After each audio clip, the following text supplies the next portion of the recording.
It's time for Recipe of the Day.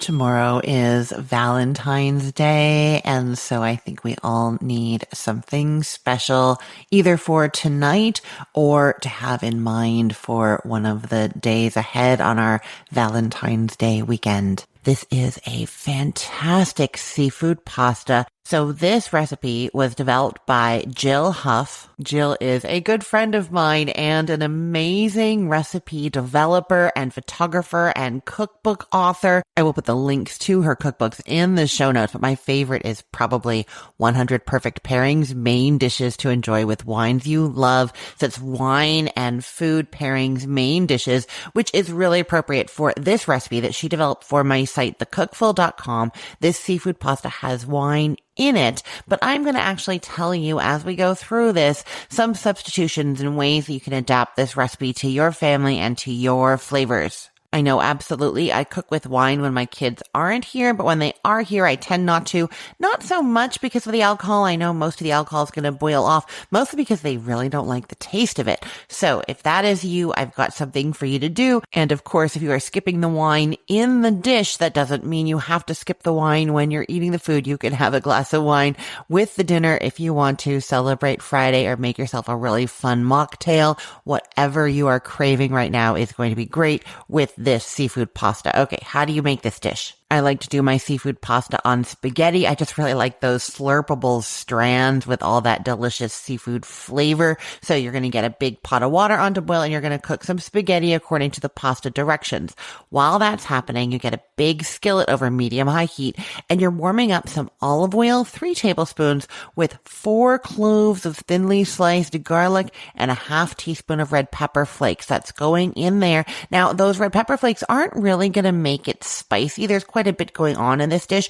It's just going to be that like background warmth, but you could omit them if you want to. Now, sometimes I do this thing where the olive oil and the garlic and the pepper flakes are on like a low temperature and they're just sort of warming for a while. You can do that here. Turn that skillet down to low and let that go while you're getting your seafood ready. Or if your seafood's all ready to go, you can do this over the medium-high heat and then it's just for 30 seconds. You do not want that garlic to start browning or burning. It'll get bitter. Okay, then you are going in with any seafood that you're using that is like clam or mussel-like, those kinds of things that need to open up. Those take a little bit longer than some of the other seafoods that we're adding, so you would add those first. Now, of course, the beautiful thing about a seafood pasta like this is that you can add whatever kinds of seafood you really like. You could just do 1 kind, you can do 5 kinds, and there's not really a huge amount of like science behind this. You're adding them with the ones that take longer first, and then simmering them until they're all cooked, but they all really do cook so quickly that it's not going to be the end of the world if you get that timing wrong.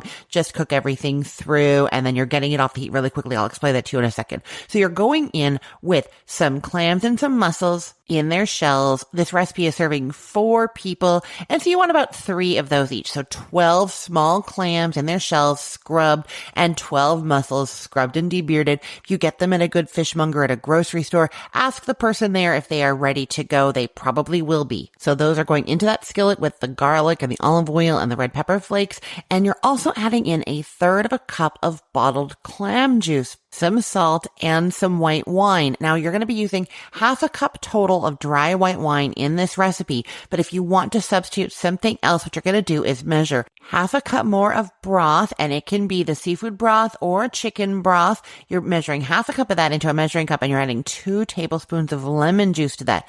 Give it a stir, and then add half of that along with those clams and mussels and everything that you've got in that skillet. Bring that up to a boil and then reduce it down to a simmer, cover and cook for 2 minutes. Then take the lid off and you are adding 6 ounces of a firm white fish that you've cut into 1-inch pieces. Good ideas of the kind of fish to use would be a halibut, sturgeon, swordfish, or a combination of those. You're also going to add 6 ounces of sea scallops and 6 ounces of large raw shrimp. I like to do peeled and deveined here because you don't want to have to be dealing with the peels when it's all covered in sauce and you're trying to eat it.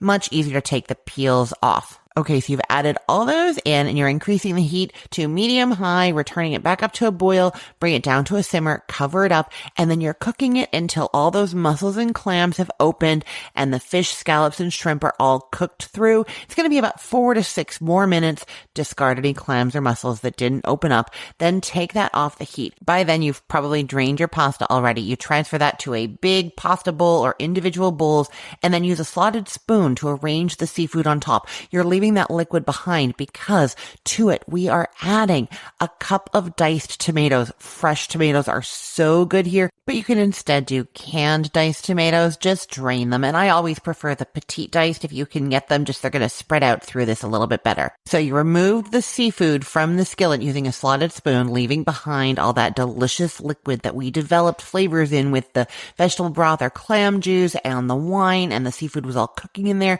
Garlic, red pepper flakes, right? So the liquid has been left behind, and to that you're adding those diced tomatoes and 4 tablespoons of butter. That's half a stick, cut into 3 to 4 pieces. And you're going to stir that all together just until the tomatoes heat through and the butter melts. That butter is really going to balance all that tangy wine and briny juice and make the sauce thicker and silkier and, well, just more delicious. Then you're going to want to taste that mixture. Of course, depending on whether you use clam juice or broth or whatever else was going on, the amount of salt is going to be different. So give it a taste, add more salt, add some pepper if you want, and then you spoon that sauce over your seafood and pasta. Sprinkle with some chopped flat leaf Italian parsley if you have it.